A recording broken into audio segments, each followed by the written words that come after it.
have a special website for them to go on. I can't recall necessarily if it's active today, but as long as people will remember, it's summitnaturalgasmaine.com /Madison, and they will basically be able to go on that website and access information that will be presented that evening. And I would really encourage people to do that. What we'd like to do, Tim, is get people a primer on what to expect from that presentation. And the presentation is really meant to make people more comfortable with what we're doing here with natural gas. It's really an educational forum, and if our goal, and if nothing else comes of that, if people walk away and at least get all the information that they think that they would need to make a decision, then that's what we're looking to do. Have you invited some of the local HVAC folks? I believe there's been some conversations out there with people to encourage them to be there as well. We have had, over the course of the last year, a couple of business expos, and we've held them actually at Madison Junior High, which was very good. And we had the local HVAC people show up and work with us. So it's really more of a partnering of people that are in the energy business. Right. And I'm hoping that will actually occur here again.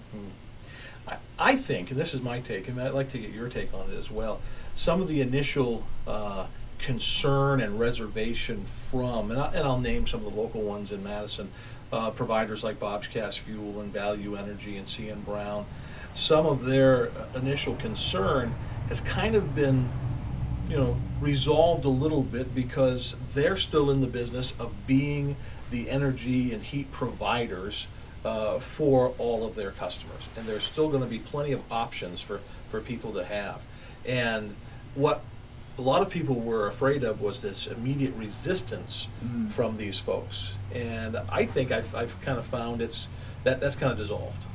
Yeah, I would say, Tim, that quite frankly, in order for people to start saving money on this fuel, we are very reliant on the professionals to go into people's homes and businesses and make those switch outs and conversions happen. What people need to understand is Summit Utility is literally just the utility. What we do is we move product from one place to the other. We're essentially a transmission and distribution company, not unlike other utilities that simply provide it to a meter. We don't have any responsibility beyond that meter, if you will. So by PUC rules, we have to essentially allow a separation from that meter. So we will provide it to people's homes and businesses literally at the meter set, but we have to have an HVAC professional then work with that customer to get them hooked up. So it's really important that we work with all of the local and regional HVAC professionals. And I would say, Tim, that it's actually been a much better relationship than people had worried that it might be. Because I think people saw that as a new fuel came in, there'd be some resistance. The truth of the matter is the same people who are dealing with other fuel, they're also the people who know how to fix and replace your burners and boilers. Right. So they're a key component in this whole plan. Yeah, Rob Shibley from Bob's Cast Fuel, he reminds me to remind all of his customers, they offer propane, number 2 fuel, and geothermal. Absolutely. And so they want to be available for all folks' heating needs. And actually, Rob's also a dealer of natural gas equipment. He had worked, partnered with us at an exposition back in the summer. I believe he carries some of the top lines like Bosch, Braderis, boilers and such. Good to know. So these meetings in February, 20th and the 25th. If I guess right, the 20th should be a Thursday night. Does that sound right?